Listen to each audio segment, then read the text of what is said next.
Good morning, good afternoon, good evening, and welcome to Radio Works World. My name is Gill Barham, the Miracle Molecule host, and today you are listening to a light-hearted conversation with my very special guest from all the way from the USA.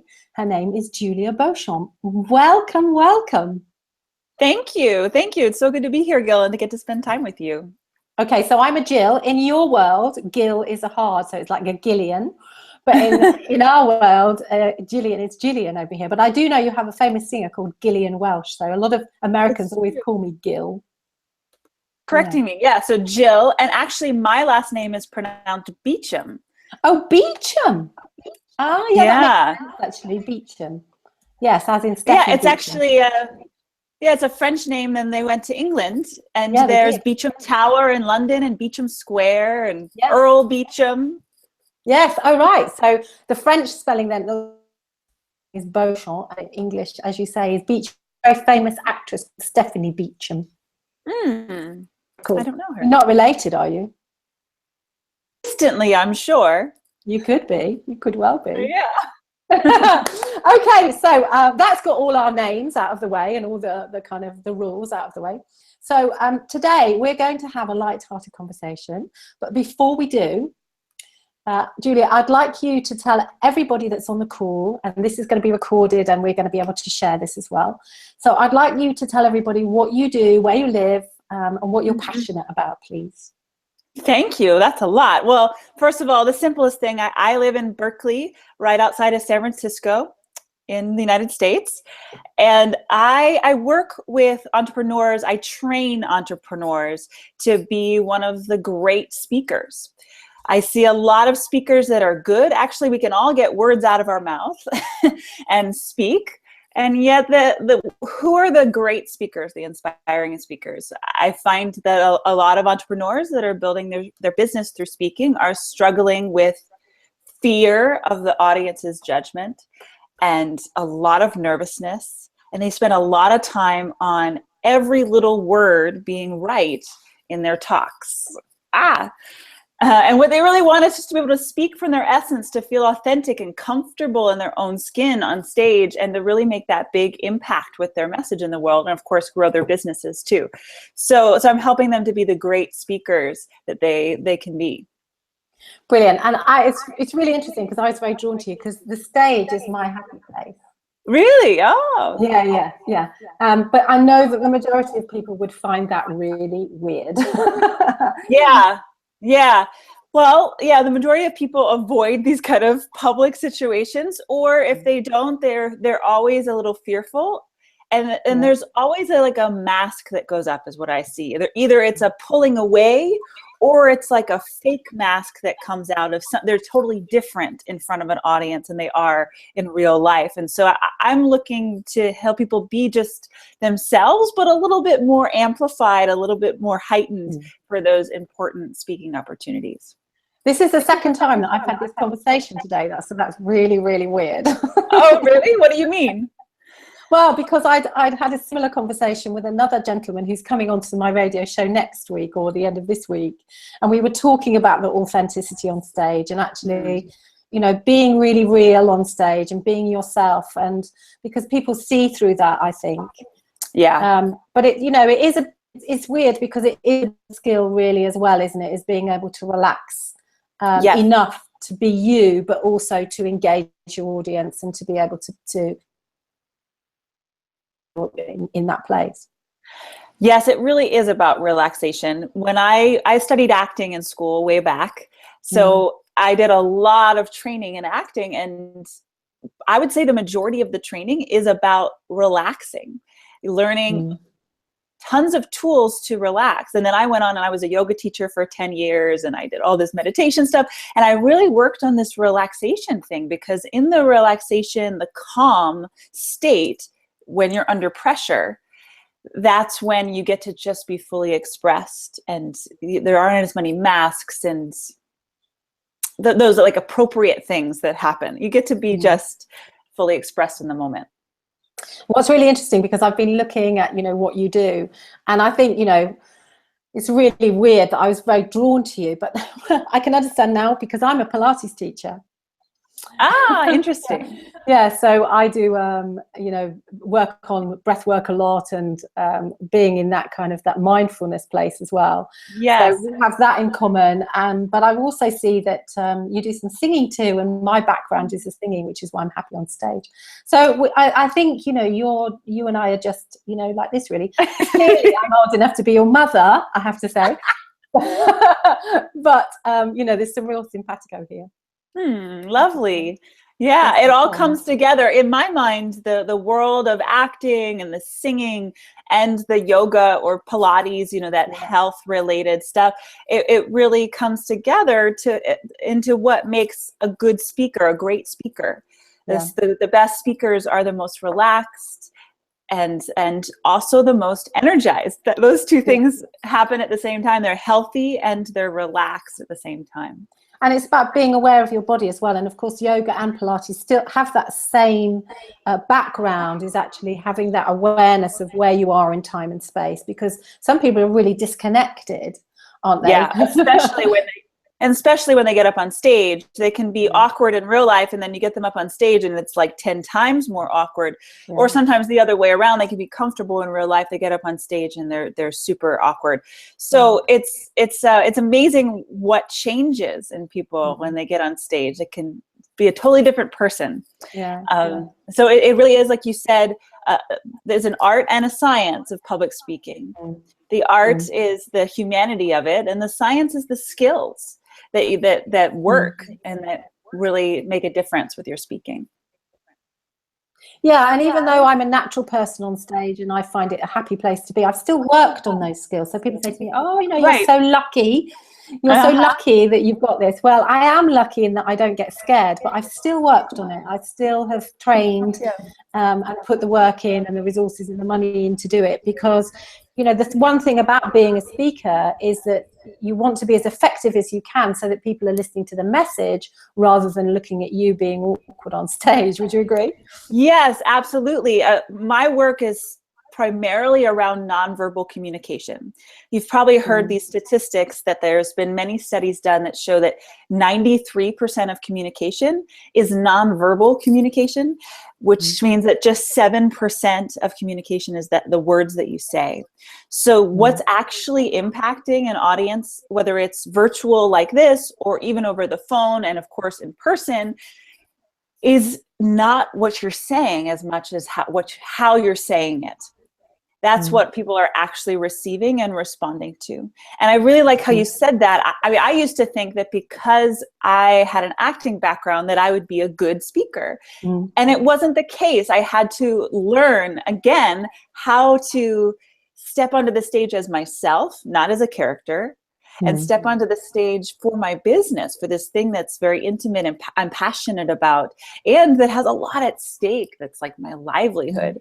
Figure out how to do that, and that is a skill. So I don't think anybody's born with the perfect skill set to be a performer. I hear a lot of people say to me that they're introverts and it's not natural for them to be on stage. And I remember being in theater school, everybody was an introvert. All my classmates were introverts. Those tend to be the people that are drawn to being on stage. It's interesting how that is. It's really interesting, Yeah, but it's a lot of actors, famous actors, ask them, they're introverts. Yeah, they're very private, internal. They need time to themselves, but then they know how to turn on their light and really shine on stage. Yeah. Anybody can learn how to do it, I think. Well, I think you're right. And it's just getting out of your own way, really, as the expression goes. Yeah. Did you have some questions specifically you wanted to ask me today? Yes. So here we go. So we're going to go into the questions. So that's just a little bit about you. We're going to give you an opportunity at the end just to tell us a little bit more about what's going on for you. Okay, great. But these questions in between are designed for us to get to know Julia. So a little bit about Julia. So we're looking at the Julia behind the brand. So we have a radio show in the UK called Desert Island Discs, basically, and it's the longest running show on Radio 4. You've heard of the BBC? Yes, of course. Yeah. And it's an opportunity for celebrities or people from all walks of life that come on, and they just half an hour of them being asked questions that allows them to be much more open about themselves rather than about what they do and what they're known for. So this was the reason for me doing this show, is to create a platform where people like yourselves, entrepreneurs, people that have a role and are seen for what they do, to be able to say, but actually, this is what I love and this is what I'm like. Okay? Yeah, great. So Julia doesn't know any of the questions, just to tell our listeners that I'm going to ask her. She doesn't look scared at all, does she? Okay, so here we go. Now, I'm going to create a scenario for you, Julia. So you're in a very posh hotel, I don't mind where it is, and you're going to get into the bottom floor of a large hotel, and you're going to travel up to the executive suite, because why wouldn't you? And in that lift, when you get in, there's another person that joins you in this lift. And you get to sort of halfway up, maybe, you know, whatever, the 10th floor. And the elevator, as you call it, breaks down. Okay. Now, it's okay because you've got windows, so you're not going to get claustrophobic, just to tell you, first of all. Okay. And the other thing is that you're on your way to lunch, so you're hungry, and your first thought is, oh, my goodness, you know, how long am I going to be here for? And the engineers ring you up and say, you're going to be there for 2 or 3 hours, maybe. Okay. But the good news is that somebody else is in the lift with you. So I'd like you to share with us who that person would be that you would like to spend 2 or 3 hours with, completely uninterrupted. Anybody that you would, either dead or alive, that you would like 2 or 3 hours with to ask all the questions that you've ever wanted to know. Who would that person be? The first thing that comes to mind is my grandmother. Nini, I used to call her. She passed about 12 years ago, 13 years ago. She was old. She was almost 90, and you know, it was, she had cancer, and so she wasn't doing well at the end. But I didn't get those last moments with her because I was off at college. And also as a bratty teenager and an angsty, dramatic teenager, I didn't really value the time that I had with her when I was like old enough to really get to know her. We spent a lot of time together when I was younger, but like I didn't have a lot of time with her when I was older, and yeah. So I regret that, and I would love to spend more time with her. I wish that it wasn't in an elevator so that she could cook me something, because she's an amazing cook. I'd love to spend time in the kitchen with her over food, and that would be ideal. Okay, so that's my next question. You're not going to get to cook it, but you are going to get to eat with your grandmother. So in this magical lift, it's a magical lift, by the way. There's a lovely table with a white tablecloth and the best china and cutlery. And oh my gosh. Okay. So you and your grandmother are going to be able to share a meal. So if I could magic you up a meal and anything you'd like, what would you like to share with your grandmother? It's funny. I mean, I could think of all these fancy dishes, but what I would really love to make with her is the simple thing that we used to make, which is a frittata, which is how it was in her dialect from where she came from in Italy. Frittata, you know, we call it a frittata, yeah. But in her dialect we call it a frittata. So it's just eggs and Italian sausage and some onions and spices and stuff. And then, but at the end of her life, she got a little bit lazy and wasn't making pizza from scratch anymore. So we got those, maybe you don't have them there, I don't know, but there's this brand called Celeste frozen pizzas. And it's these little like personal size frozen pizzas that we'd have together. We'd have a frittata and the frozen pizza, and we used to sit and listen to the opera together on Sundays and smoke cigarettes together. Because as soon as I turned 18, I could go buy her cigarettes and behind my mother's back. So I would love to do that with her. That's a lovely story. Brilliant. Okay, so let's talk about the 18-year-old you then, because this is what I'd like to take you back to. So what were you doing at 18? Where were you living? What were you doing? What was happening for you at 18?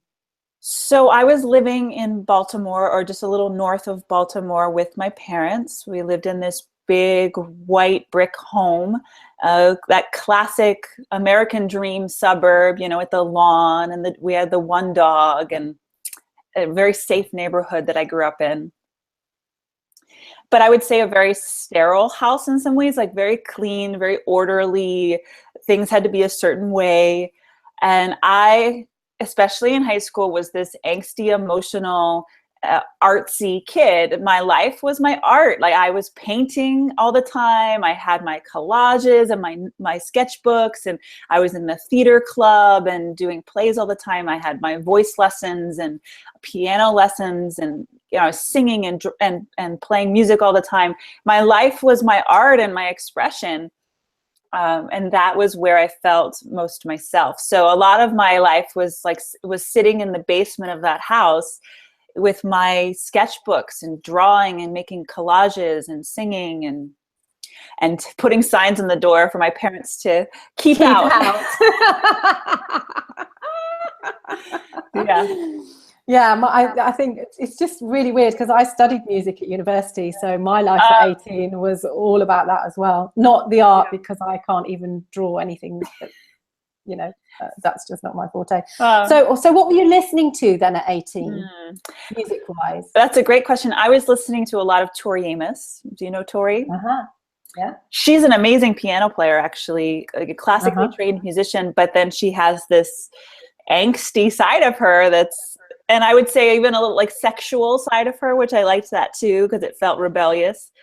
I went to one of her concerts when I was 17 or 18, and she has this thing that she does at concerts where she has a piano bench that she straddles. She has a piano over here and a harpsichord over here, further away, and she'll like grind on the piano bench as she plays the two pianos. Very, very rebellious kind of woman. So I really liked her. And you're selling it. All the guys on the call are going to be going, Tori Amos. Look it up. And Annie DeFranco is my other favorite. Another very powerful, angsty female singer. Very emotional, sort of dark. Yeah. Yeah. Okay. Yeah. All right. So now I'd like to take you to the 35-year-old Julia. So what's Julia going to be doing at 35? So I'm 31 now. So I don't know if you knew that, but I didn't know that. I'm 31 now. So let's see, at 35, my vision is to be married and have a baby or two running around. It's a lot to do in 4 years, but hey, it's possible.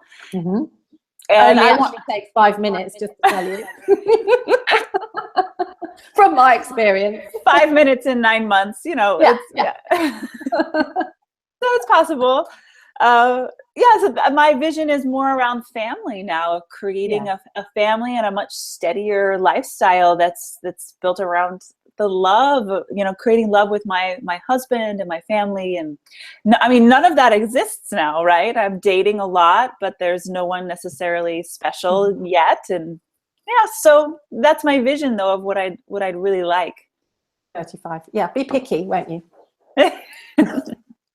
So it's lovely to hear. I have a book I've written called The Heart of a Woman, and I talk in that book, and I teach a lot or educate women a lot on the sort of cycle of women, and the stages of life, and actually how to live in those stages, and it's okay to live in those stages rather than to be in that very male essence of being the same person all the way through, maybe growing into that masculine, more masculine energy, which I've seen my husband and my son do, but actually allowing women nowadays to take that pressure off them and just say, well, actually, this is my life now, but it's going to be changed, and it's okay for it to be changed at this stage, and it's going to change again, and it's going to change again.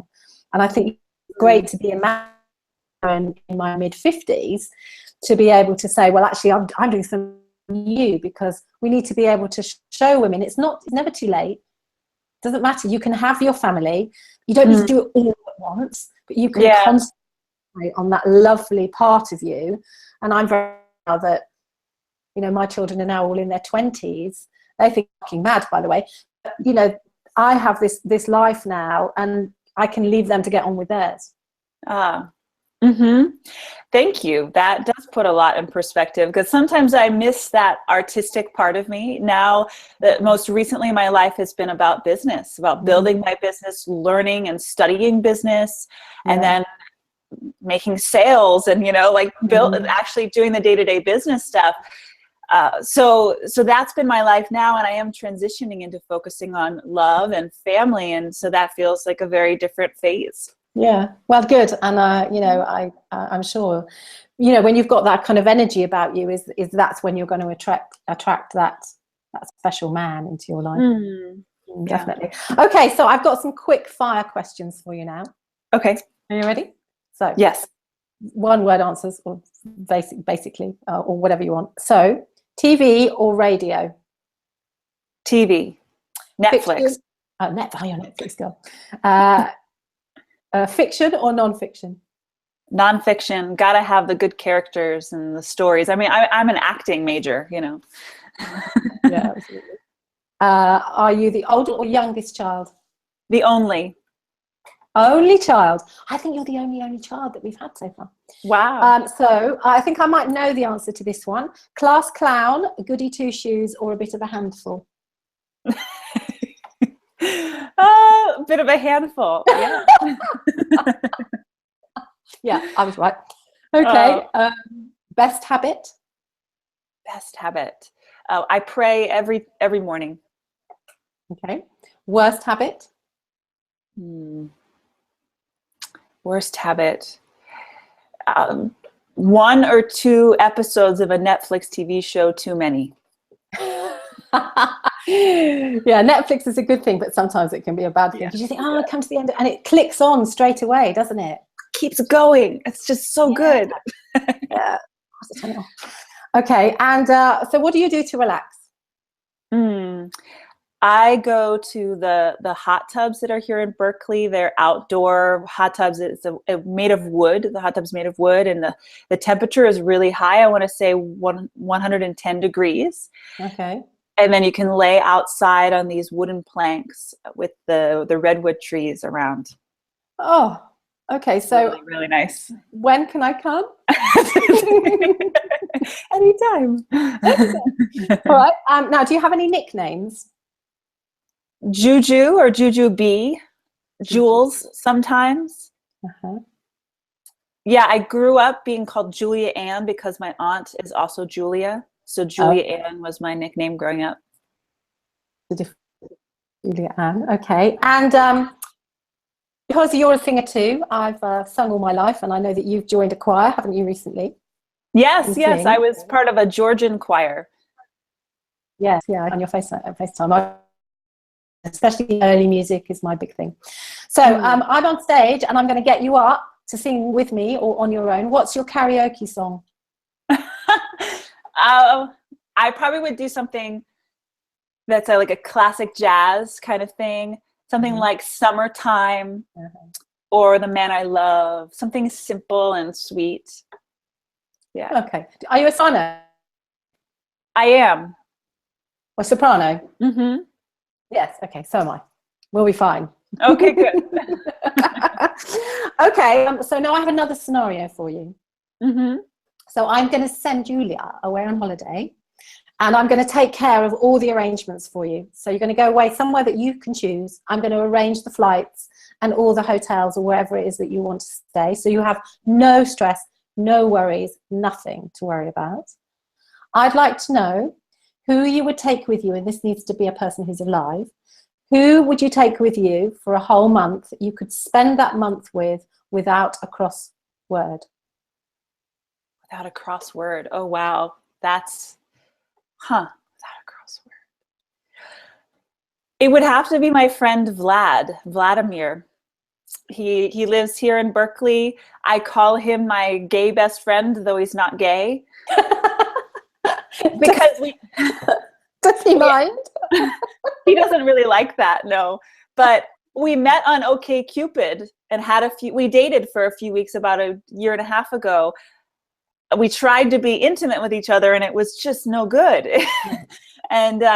And we've fallen into this really sweet friendship where it's very neutral between us. There isn't any sexual attraction, but we really like each other and we have a good time together. So it would definitely have to be Vlad, that we could easily spend a month together and be happy.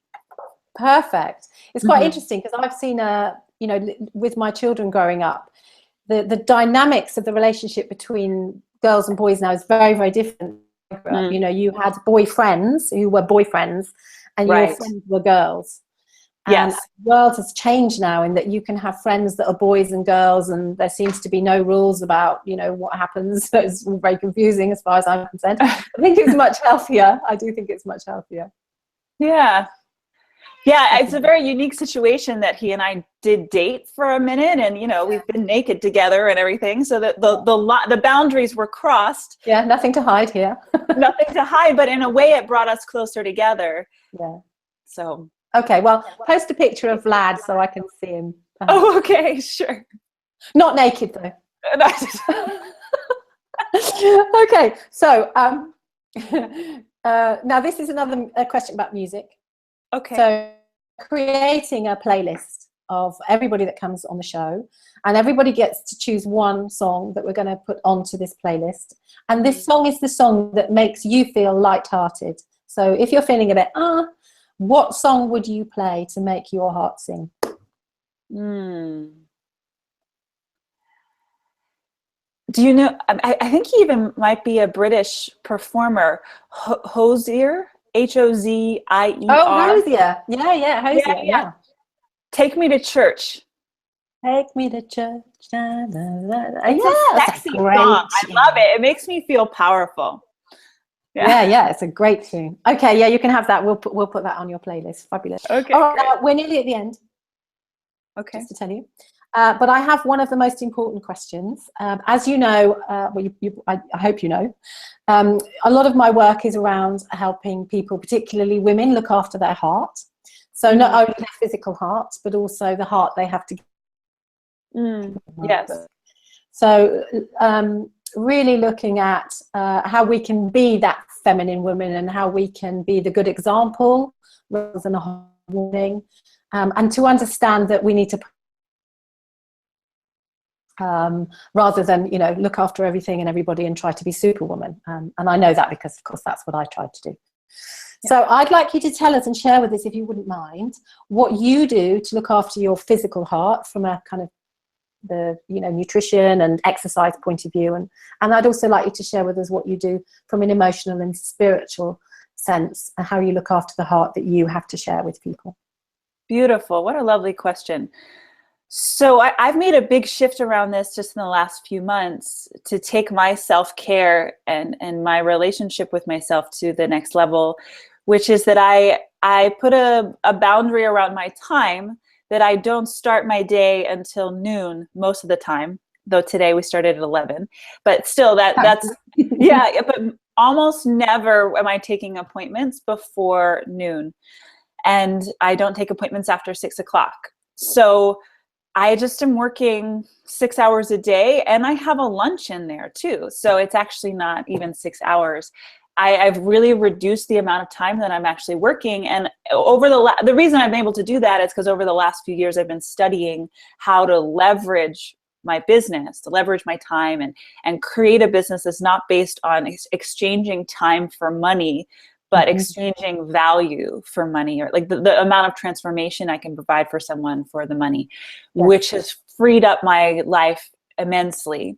So now I have my morning. I wake up about 8 o'clock. I sleep about 9 hours every night, sometimes 10. Sleep's really important to me. And I start every day with a glass of hot water and a piece of lemon from my tree out back. Yep. Alkalizing. Yeah, which is the beauty of living in California. You know, I have a lemon tree and a peach tree, and anyway, it's awesome. So I have my hot water with lemon, and I sit on the couch, and I use Marianne Williamson's Illuminata book. I don't know if you know that one. It's the book of prayers, and so I pray every morning, and I read her prayers, and I come up with my own. So prayer feels to me like the exercise for my spirit. If I don't do it, I don't feel quite right. Yeah. And then I do something for my body, whether it's a nice walk around the neighborhood, or I go to the gym and take a run, or I do some yoga or go to a yoga class, whatever it is, I do something for my body. I do something for my physical voice as well. For me, as an introvert and someone who tends to like seep in my internal space, I live by myself, I need to do something to get my energy flowing outwards. So when I make sound, whether it's just sound making or singing, I feel that I am more ready to connect with other people. And it wakes me up in a way that nothing else does. And then I have a good breakfast. I always have a green smoothie with Swiss chard from my garden. I've been having oat bran recently, but Are you sure your name's not Gill Barham, by the way? Who's that? Who's that? Oh, are we doing the same thing? Yeah, a little bit. I didn't know your last name, or I didn't remember your last name. Wow. So yeah, so I have a good breakfast. I eat a lot in the morning. Yeah. I'll sometimes answer emails in the morning just to feel like that's done. And the last thing I'll say is in the morning, I always want to make sure everything's taken care of. So like I'll make the bed and clean all the dishes from breakfast before I start my work. Yeah, so you've got a clean space before you start. Yeah, cool. Yeah. Thank you for sharing that. Okay, so my last question then is, this is the opportunity for you to tell us what's going on with you that you're really excited about in the next month, maybe up to Christmas. What would you like to share with us about Julia and your business and life and business, actually? What would you like to share with us? Well, in terms of my business, what I'm excited about is this Friday, I'm teaching a workshop. It's here in Berkeley. I don't know if anybody's here, but it's called Sensual Speaking. Bringing the feminine principles, a lot of what we've actually talked about today, to the stage, and allowing your sensuality, even your sexuality, to come onto the stage. What I find is when we bring a little bit of our that flirtiness, that seductiveness, which is the feminine when it's like fully expressed, it just works. People lean in, they want to know more, they're having fun, and yet often sensuality is cut off from speaking. It's like the professional and the personal get completely disconnected. So I want the more sensual, the more embodied version of the female entrepreneurs that I work with to be there on stage. So I'm excited about that workshop and what will come from that. You know, I sense that that's going to be coming into my brand more and more, this idea of sensuality and sexuality on stage and feminine principles, which of course is around self-care and feeling the pleasure of this incredible body. A little bit that we'd all talked about already, actually. Yeah, it's interesting. Yeah, exactly. And just in general, the Confidence on Stage program that I have as an ongoing offering. Is that an online program? It can be. I work with people in person doing it, but then there's a virtual course. I've had clients all over the world, from Japan to Australia to the UK to San Francisco, that do it virtually. You know, they don't want to come over the bridge to see me. So it's definitely a virtual program. And I love this program. I feel that it keeps going to the next level as I continue to do it. I add in new things, make refinements, and my teaching continues to grow with it. So the Confidence on Stage program, I feel, is unlike anything out there for speakers, because it's so much about that nonverbal communication. It lets the content develop or just shift through you shifting how you present yourself or perform yourself. So in this country, we're getting a little bit more exposure for women speakers, but the women speakers are still being taught by male speakers largely. Yeah, exactly. Yeah, I feel the speaking industry, especially around sales, needs a feminine influence that for women, so that women don't have to be like men on stage. They can be soft and seductive and flirty, and it doesn't have to be a burlesque. It can actually be respected, right? We can be authoritative and be women. Yeah. I also work for a training company in San Francisco, and I'm going to be teaching a women in leadership day-long boot camp there in July. So I'm looking forward to that. So those are a few things that are coming up for me. And if anybody who's watching feels like they're not quite getting the traction with their speaking that they want, they're not feeling like the authority, they end up being uncomfortable in their own skin on stage and really want to make that impact, what I recommend is you go to my website, which is juliabeau.com. It's a BEAU.com. Okay. And there's a link there to schedule some time to chat with me. Let's just get to know each other, and I want to hear more about what you're up to, where you're speaking at, what are you really wanting, and what's holding you back, and I can make some recommendations that are just for you. We can see if my works are a good fit, or I know so many people in the industry, I can make a recommendation. I'm happy to do that. Okay, so that's www.juliabeau.com. Yes. And you also have a Facebook page? Yes, of course. It's Julia Beauchamp Voice Coach. Voice Coach. Julia Beauchamp Voice Coach. Okay, just want to make sure that people can find you. Well, that's absolutely brilliant. I've really enjoyed our light-hearted conversation. I hope you have too. Yeah, this was fun. Thank you, Jill. Yeah, you're very welcome. So clearly, we're going to share this far and wide. The more people that know about you, the better. We don't want you to be a best-kept secret, which is what Marina's platform is all about, is creating and sprinkling the stardust. Thank you. To share your magic. So thank you very much for your time, and I hope you have the most glorious day. We are suffering a heat wave in good old UK, which is very unusual for us. I shouldn't say suffering, but should I? We should be really pleased about it, but it has been jolly hot here. It's been really hot here too. It's been like 90 degrees. It's very unusual. Yeah, really unusual. Okay, well, love to you, and we will keep in touch, clearly. Yes. And I look forward to seeing what's happening for you in the next few months as well. Thank you very much. Bye. Bye.